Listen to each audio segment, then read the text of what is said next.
All right, we are jumping back into, oh, it's not up there, spinal cord stuff. So we're going to talk a lot about some anatomy of spinal nerves today. This gets a little bit dry, I guess is the best way to put it. So a lot of the anatomy is a little bit uninteresting, but towards the end we'll get into some of the reflexes, so somatic reflexes. So bear with me.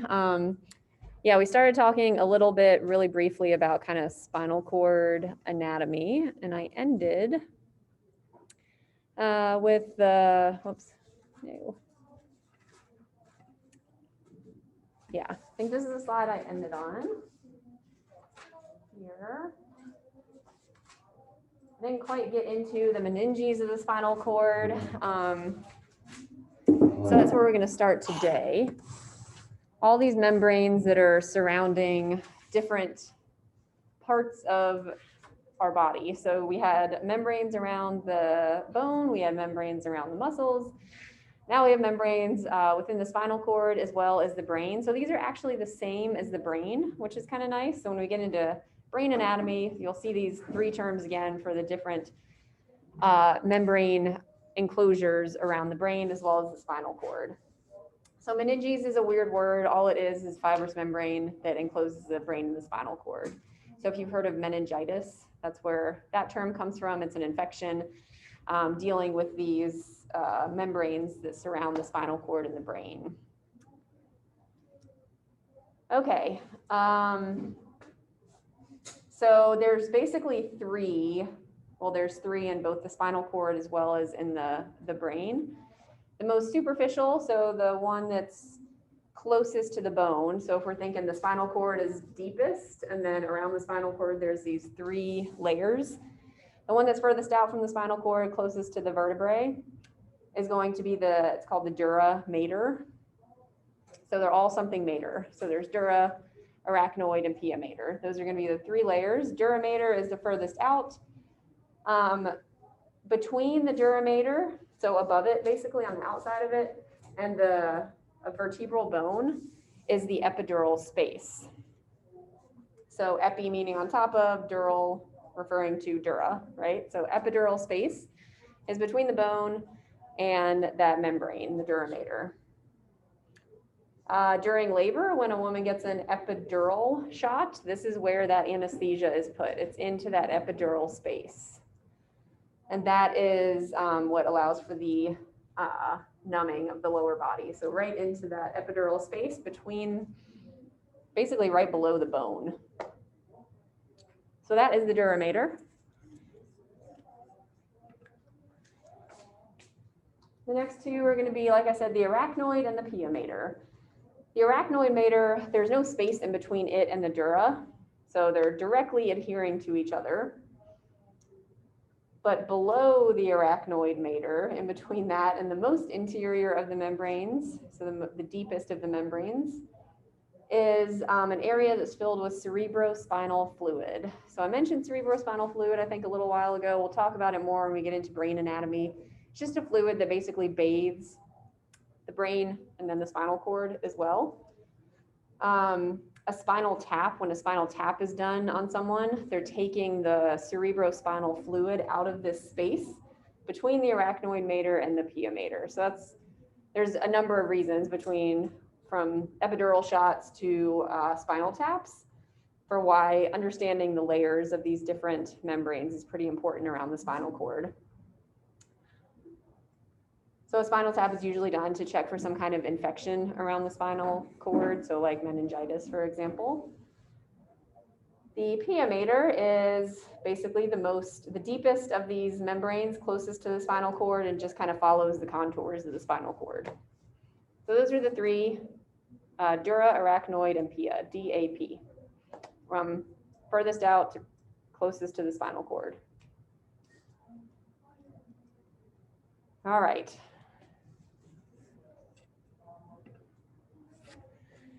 Looking at a cross section of the spinal cord, there's two different areas. One made up of the central area is mostly what we call gray matter. Outside of that is white matter. The gray matter you can see is kind of shaped like a butterfly, and you'll see this better on a drawing, but that gray matter is the deepest of the tissues, shaped like a butterfly. This is where there's a lot of the neuron cell bodies, so those neurosomas. Not a lot of myelin, and myelin is actually what makes the white matter white. So myelin kind of gives this pearly white sheen to the axons, so that's why the white matter is kind of whitish. The gray matter doesn't have that, so it's just kind of gray in color. The gray matter is where a lot of the decision making happens, so a lot of synaptic integration and information processing. So that's a really important part of the spinal cord. That's why it's kind of more interior and deeper, a little bit more protected.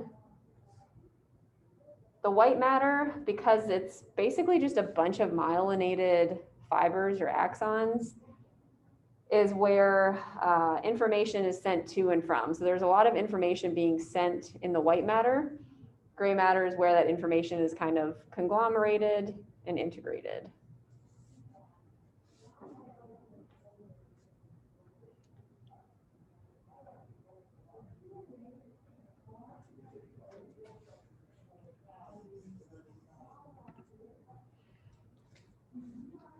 Here's another image, just a cross section that includes a lot of the different aspects I just talked about of the spinal cord. You can see the three meninges layered here. So the dura mater is going to be this outermost one, arachnoid in the middle, and then pia, the most interior. You can see this butterfly shape of the gray matter in that cross section of the spinal cord. So here you can see the gray matter, and then around it is the white matter, where all those myelinated axons are. And then this is what we're going to get into a lot today, these nerves coming off of the spinal cord. So you can see how they branch towards the spinal cord and then kind of all come together away from it. So we'll be talking about that a good bit today, those nerves.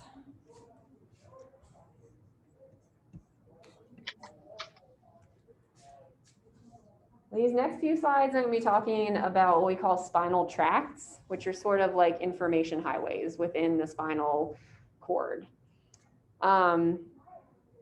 Information is either sent up or sent down, depending on if you're talking about an ascending tract or a descending tract. So all ascending tracts are sending information from like sensory input information up the spinal cord towards the spinal cord or the brainstem. Descending tracts are carrying information from the brainstem or spinal cord out to the muscles that have some kind of reaction. So these are the motor, this is the motor information. Ascending is sending sensory, descending is sending motor information. I'm going to name a few of each of these, ascending tracts and descending tracts. The names are really weird. They're just strange, kind of Latinized names again. And I'll give you functions for some of them. So you want to know the names of each of them, and then any of the functions I give you, you want to know the functions for those tracts. And you may have heard that like the left side of your brain controls the right side of your body. That is the case in a lot of, that is true in a lot of cases with different muscles. That's called decussation, where the midline of the body is crossed basically by the motor neurons. It doesn't happen, it's not with everything, like your entire right side of your body is not controlled by the left side of your brain, but there's a lot of decussation that happens among these spinal tracts where they actually cross over the midline of the body.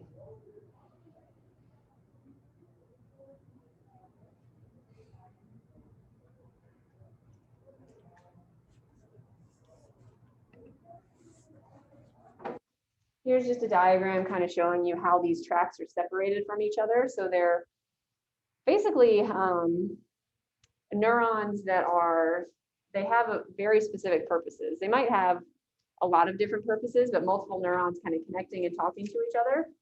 Based on where they are in the spinal cord, they're kind of separated from each other. So you can see some of the ascending tracts, some of the descending tracts.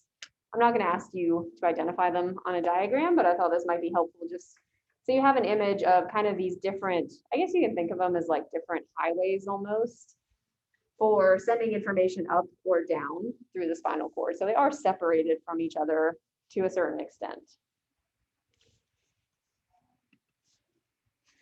All right, first the ascending tracts. Like I said, they're carrying sensory signals up the spinal cord. So you feel some kind of sensation in your hand. That information is sent through an ascending tract up the spinal cord to the spinal cord or brainstem. These involve 3 neurons, basically. So 3 neurons have to communicate with each other in order to send this information to the integrating center where it needs to get to. Here I've listed, what, 5? Yeah, 5 different ascending tracts.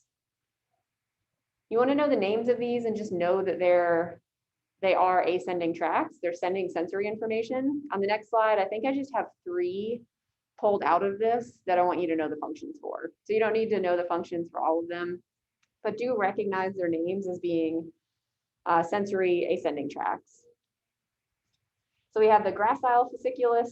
Like I said, the words are very strange. So they're very Latinized. Gracile fasciculus, cuneate fasciculus, spinothalamic tract, spino-reticular tract, and then you have 2 spinocerebellar tracts, the anterior and the posterior.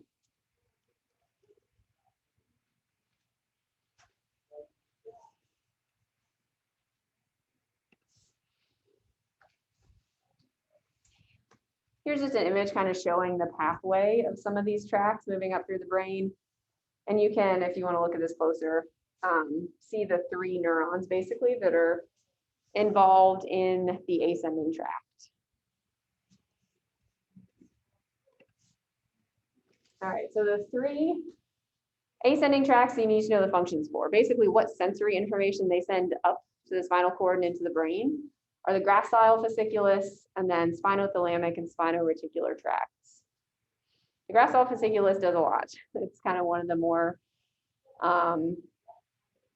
it has a lot of different sensory functions. So it's going to carry signals for vibration. So anytime you feel a vibration, that's your gracile fasciculus ascending tract taking in that information and sending it to the central nervous system.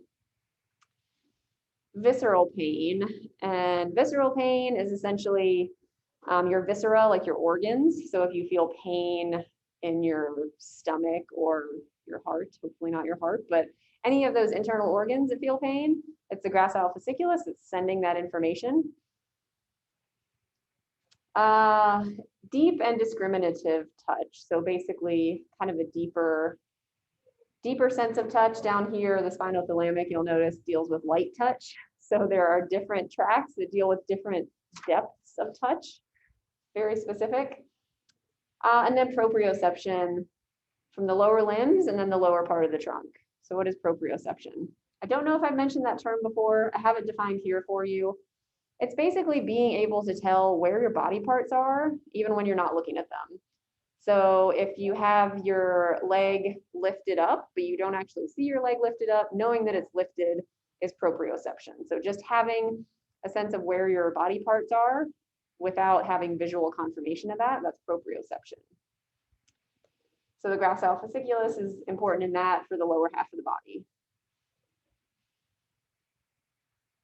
Okay, spinothalamic and spino-reticular are a little bit simpler, so not quite as many functions. The spinothalamic tract is really important in sending information about pain. So pain, and then pressure, temperature, a sense of light touch, not deep touch, that's the gracile fasciculus.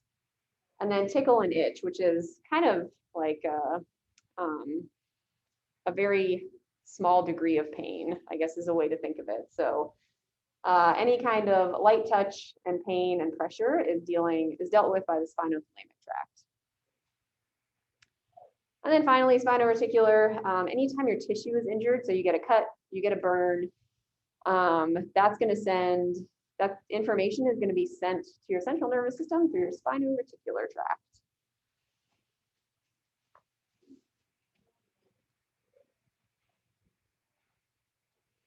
Okay, those are the 3 ascending tracts you need to know. at least the functions for. Descending tracts, these are the ones sending motor information out to your muscles, telling them what to do. These only involve 2 motor neurons, so rather than 3, so a little bit simpler, a little bit quicker transmission there.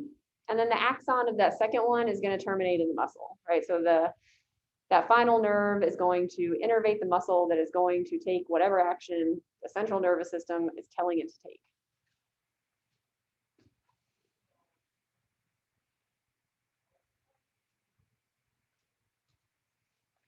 Here's just another image, probably not that helpful because it's really tiny.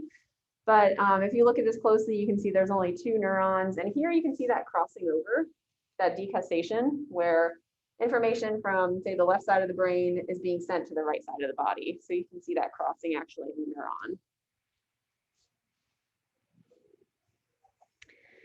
neuron. Okay, so I've got 4 tracks for you to know for this.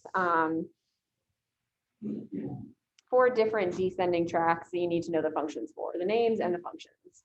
All right, corticospinal. So the corticospinal is sending information from the cerebral cortex, and we haven't gone over brain anatomy yet, so you don't really know where that is, but it's basically the surface layer of your brain, like on the top. The most superficial layer of the top of your brain is the cerebral cortex, and sending information from there about precise, finely coordinated movements. So when you're writing or typing or picking something up with like 2 fingers, those are fine, precise movements. That's done through your corticospinal tract.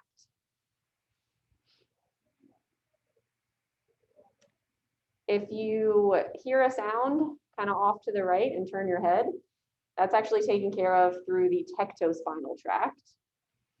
So any sights and sounds that make you turn your head, that's all done through this one descending tract. That motor action is taken out through or undertaken by the tectospinal tract.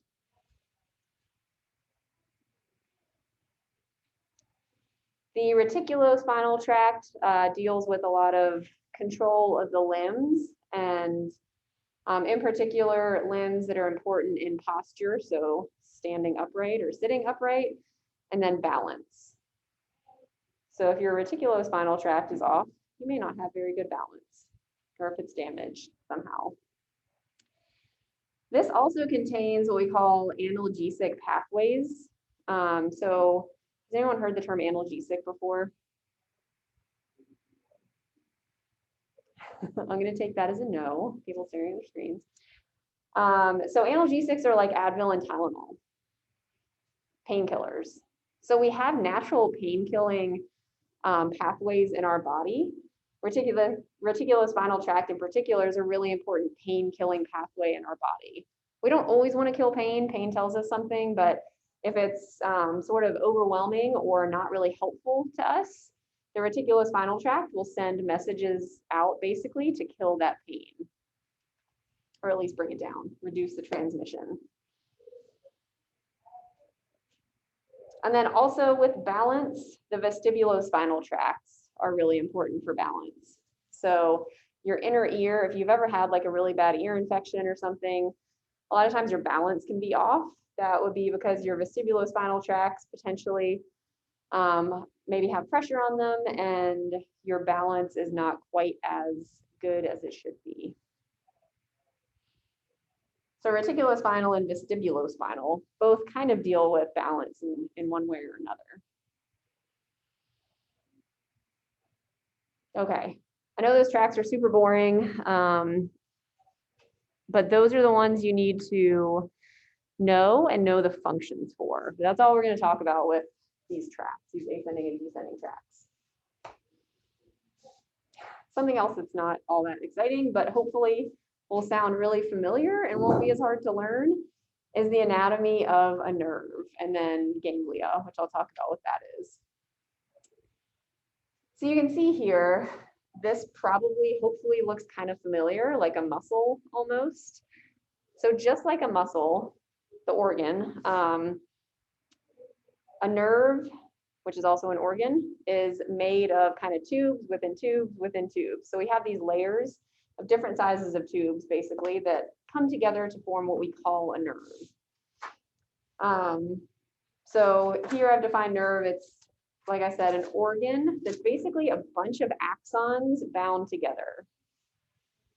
The axons are, you can see the individual axons down here. So they're kind of the tiniest piece. So for you guys on Zoom, that's an axon there.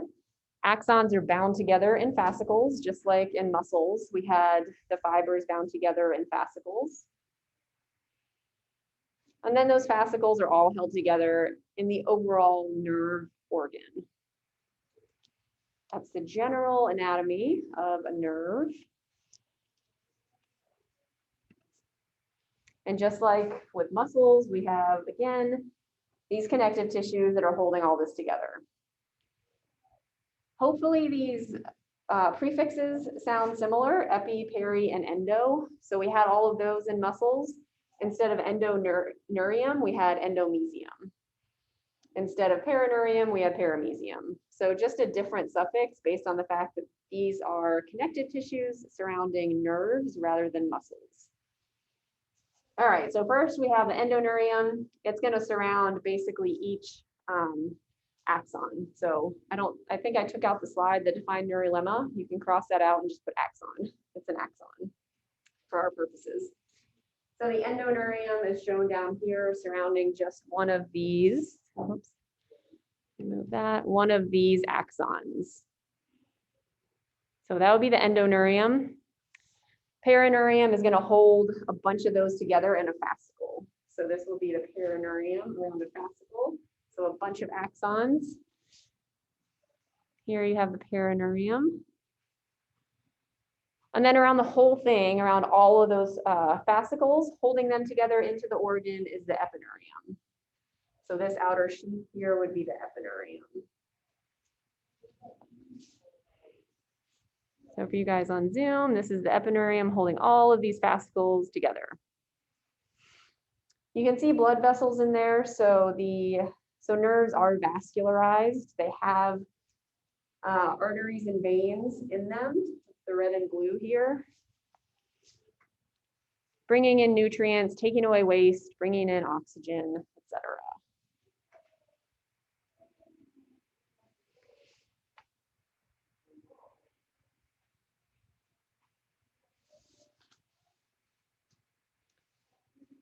All right.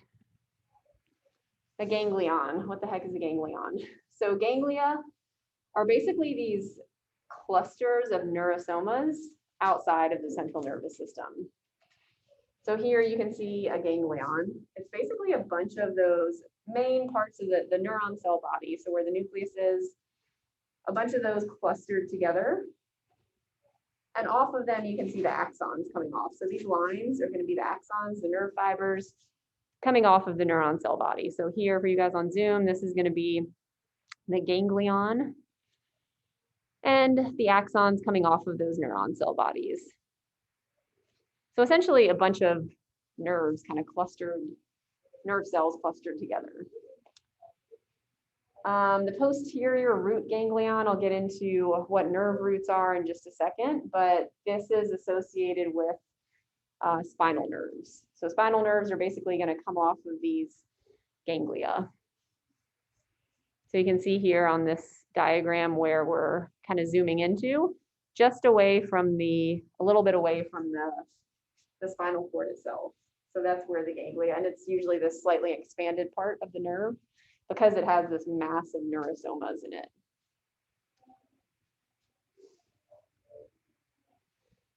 Okay. Now getting into spinal nerves. There's 31 pairs of nerves that come off of your spinal cord. So by pairs, I mean there's one coming off the right and one coming off the left. There's nearly one for all of the vertebrae in your spine. Does anyone remember how many cervical vertebrae you have? This one's at 7, yeah. So there are actually only 7 cervical vertebrae, but we have 8 cervical nerves. That's because the first nerve actually comes off above C1. So between C1 and the skull, the first cervical nerve is going to exit. And then you have one coming off of the next 7 cervical vertebrae, or one pair coming off. For the rest, it pretty much matches up with how many vertebrae there are in each of these segments of the spine. 12 thoracic, 5 lumbar, 5 sacral, 1 coccygeal. They're notated the same way as the vertebrae, so C1, C2, T1, T2, etc.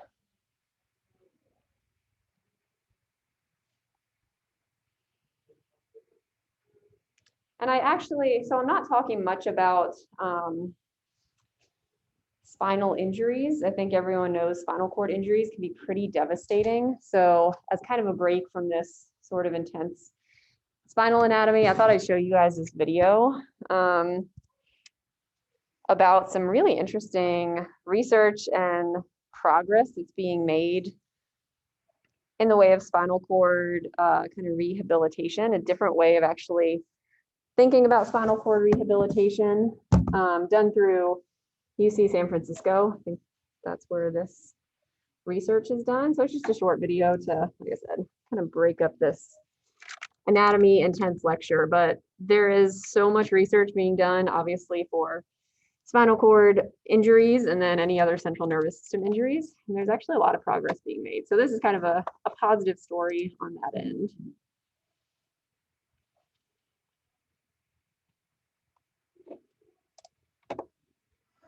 I was out surfing with a friend, and I had apparently gone for a wave and never came back. Somebody else was paddling and thought they saw a log or a plastic bag floating in the water, went over to it. It's actually my body floating face down, unconscious. And so they pulled me to the shore, kind of screaming for help.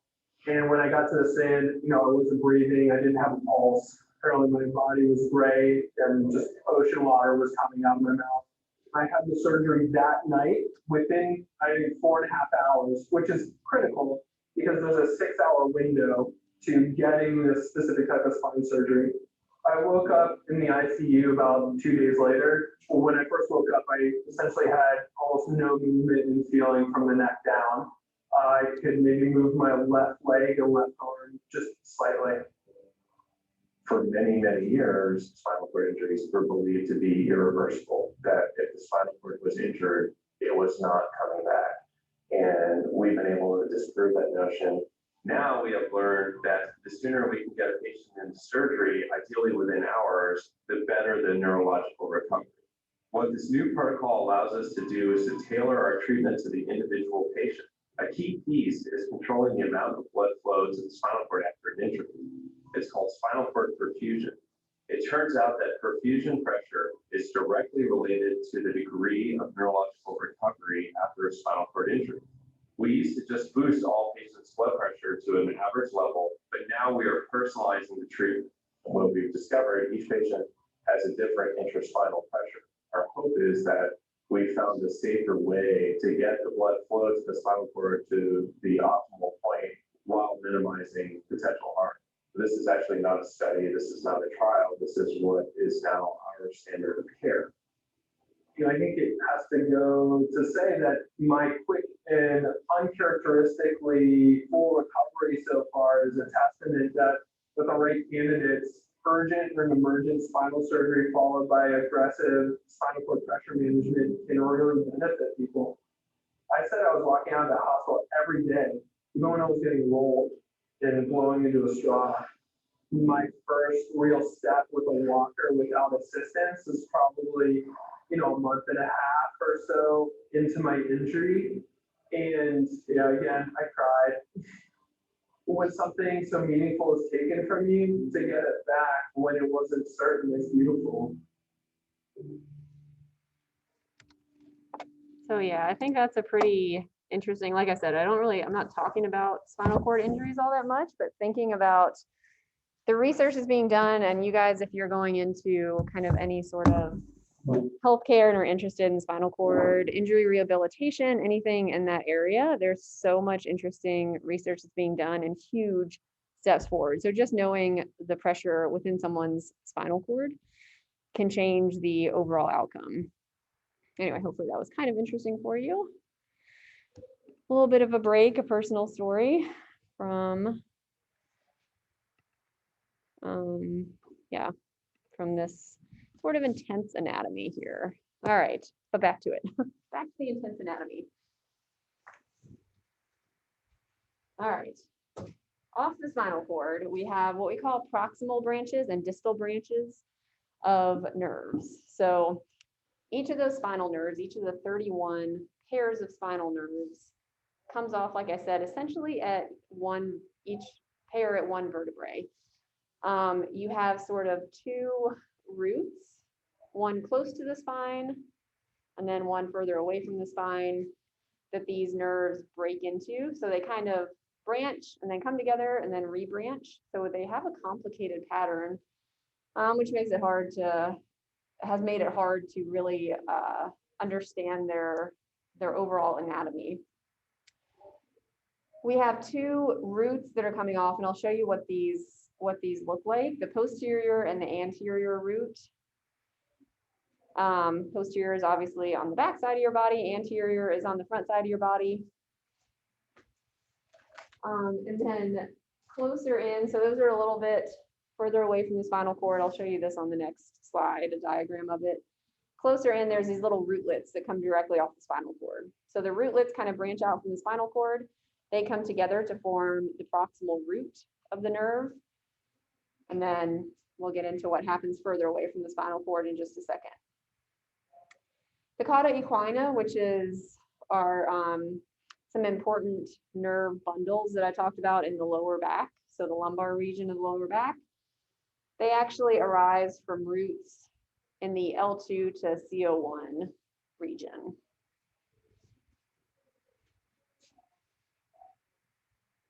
Okay, so what do these roots look like? Hopefully this helps kind of put into an image what I was just describing in words. So here we have dorsal and ventral, so this is going to be posterior, back of the spine, anterior, the front of the spine. And here you can see these little, so the rootlets are at the very base, so they're highlighted here. And they're just individual kind of small little branches coming off of the spinal cord here. So this is going to be the spinal cord. The rootlets are what initially come off. They'll converge into the root. So for you guys on Zoom, here we have the rootlets, which are branches coming right off the spinal cord. Those will converge into what we call the root of the nerve, the proximal root, sorry. So the proximal root is very close to the spinal cord. The distal is going to be further away. I'll get to that in just a second. So you have that on the dorsal side and the ventral side. So you have rootlets converging into a root, and then they'll branch out again. The distal branches are further away from the spinal cord. So here you have the root, basically the proximal root, that eventually will branch off and innervate different organs and muscles. So here you have that ganglion actually that I talked about, posterior root ganglion, kind of near the spinal cord. The distal branches are these further away branching regions of the nerve. The reason we care about distal branches, essentially, this is what innervates the different muscles, and they form what we call nerve plexuses. Nerve plexuses are basically these sort of complicated convergences and then branching and sometimes reconvergence and then rebranching of nerves throughout our body. There's 5 nerve plexuses that I'm going to talk about that I want you to be familiar with.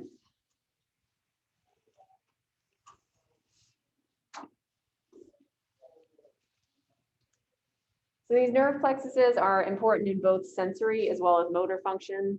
So they're going to take in information, but they're also sending information out. It's a bunch of nerves, and certain ones of those will do one versus the other, sensory versus motor.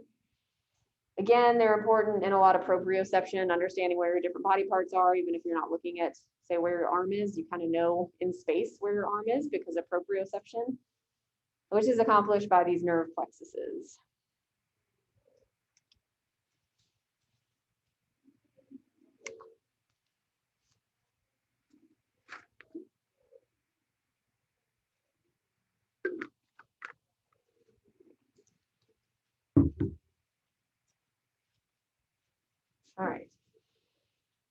Here is a list of the 5 nerve plexuses that you need to be familiar with.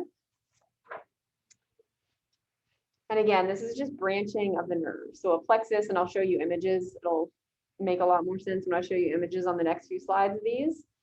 But you have one in the cervical region. So what you need to know from these is the name of the plexus, so cervical, brachial, etc. And then also the nerves that are involved. So C1 to C5. That's the cervical plexus. So those 5 nerves are kind of grouped together into what we call the cervical plexus. And I'll show you why they group together in just a second. The cervical plexus is supplying the neck with nerves as well as the diaphragm. So the diaphragm is that muscle that helps us breathe. That's innervated by the phrenic nerve. And I've bolded 3 different nerves on this slide. You need to be familiar with what those are, what plexus they're in, and what they innervate or their general function. So these are really 3 really important nerves. I won't really go into detail on any specific nerves beyond these. So these 3 are ones, very specific nerves you need to know. So the phrenic nerve goes down to the diaphragm to help us breathe. The brachial plexus is near the shoulder, so it kind of branches off into the shoulder and the arm. C5 to T1 nerves. And in the brachial plexus, you have the median nerve coming out. And this is the nerve that runs down kind of the middle of your arm. And if you have carpal tunnel syndrome, that's the nerve that gets irritated by that, by carpal tunnel syndrome. So median nerve is one you want to know there from the brachial plexus. The lumbar plexus, obviously in the lumbar region of the back. These are nerves L1 to L4. No particularly important nerves to know here. It's going to supply the abdominal wall, so kind of the ab muscles, the front of the thigh, anterior thigh, and then the genitalia with nerves. Sacral plexus is going to be a little bit further down, so just beyond the lumbar plexus.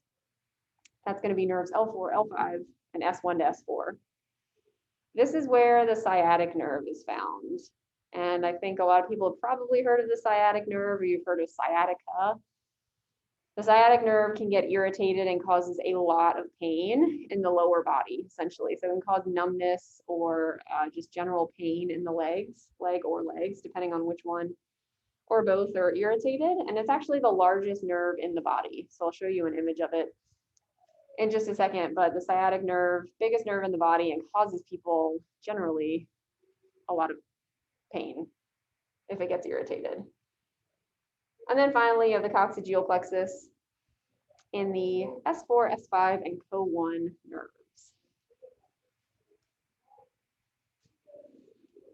Okay, so over the next few slides, I'm just going to show you images. There's some cadaver photos showing the nerve plexuses, and then along with diagrams detailing which nerves they are, rather than just a list of them. So here we have the cervical plexus. You can see in the cervical region of the spine, you have C1 to C5 nerves. And you can see how they branch off and then sometimes come back together. So it's a really complicated network of nerves in these plexuses, but a bunch of nerves coming off and branching to innervate the neck area, as well as here's the phrenic nerve that is going to innervate the diaphragm, which I have on the next slide. So you can see the phrenic nerve coming off of here, heading down into the chest cavity.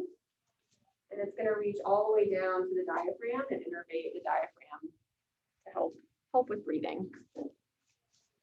So for you guys on Zoom, I assume you can see this, but here you can see the phrenic nerve reaching down to the diaphragm there. All right, the brachial plexus, a particularly complicated plexus. So this is going to innervate essentially the entire arm. The median nerve is involved here. You can see it running down the very middle, the midline of the arm. That's what can be affected in carpal tunnel syndrome. Again, lots of branching and conglomerating and rebranching. It's very complicated. And I'm not asking you guys to identify all of the different nerves in these plexuses. Just know basically what numbers are involved. Okay, median nerve and brachial plexus. Down into the lumbar plexus, we have L1 to L5 nerves. You can see the sciatic nerve is actually listed on here. Coming down, it's sort of, I think it's technically in the sacral plexus, but here you can see that coming out as well, the sciatic nerve.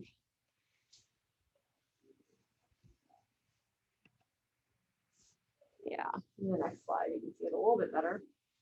Coming off of the, so the sacral plexus, sciatic nerve coming off there. Basically multiple, you have the L5 coming together with a number of the sacral nerves to form that largest nerve in the body, the sciatic nerve.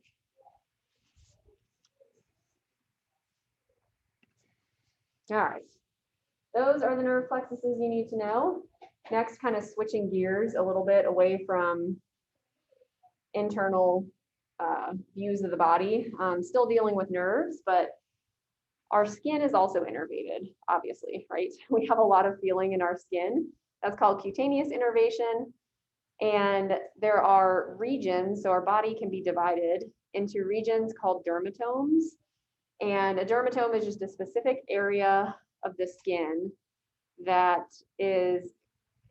has sensory information that goes to a very specific spinal nerve.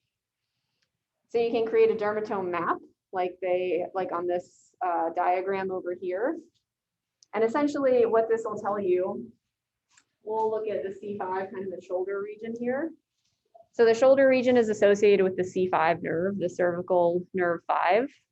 If something brushes your shoulder, the C5 nerve is what's actually taking in that sensory information. So you can tell if there's issues or injuries to spinal cord nerves just by touching different parts of the body, knowing where that, basically knowing the map and knowing where that nerve actually is associated with. So if you have someone like a doctor brush cotton on your shoulder and you don't feel that, there might be something wrong with your C5 nerve. So it's a really easy way to diagnose spinal nerve issues. One sort of drawback, not drawback, but one issue with these dermatomes is they overlap a lot. So here on the diagram, it makes it seem like there's, very obvious boundaries between them, but they can overlap by as much as 50%. So that comes into play when you're doing some of that dermatome testing. It also comes into play if you're having surgery and you're not undergoing general anesthesia, just like a local anesthesia. Usually they will anesthetize not only the area that is being operated on, like that dermatome, they'll anesthetize the ones next to them as well, because there might be overlap and you might still be able to feel pain. So if you're having surgery for some reason in this T1 region, they'll also anesthetize the 2 dermatome areas that are next to that. So here, T1, if you're having some kind of surgery there, they'll anesthetize C5 and C8 as well, just to ensure that you don't feel any pain, because there might be that overlap.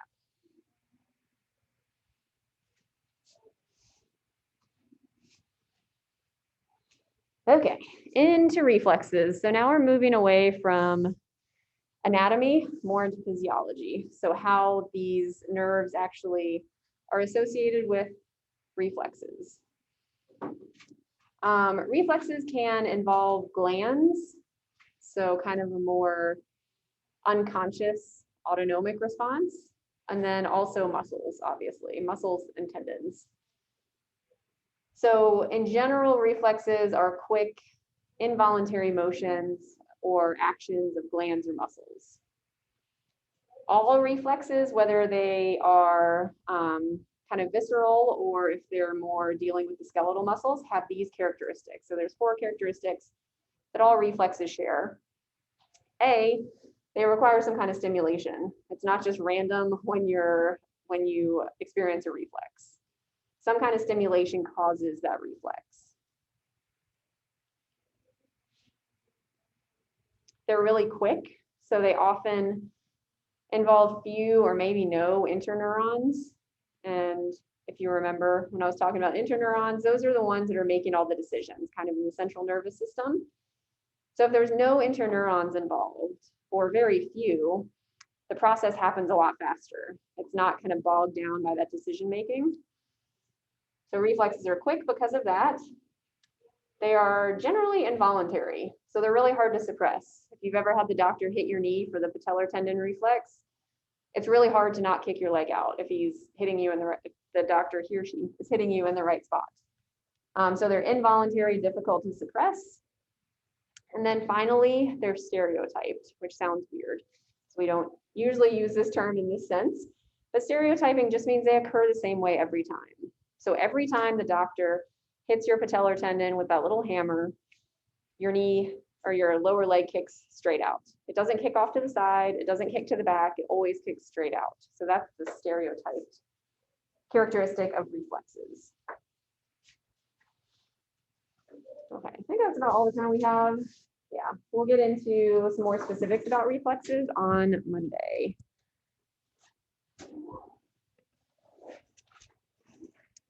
There's one more person who needs to take the exam still, so I posted the grades, but I will hand out the exams for you to look at. Well, you guys will be on Zoom, but for you guys on Zoom in class on Monday.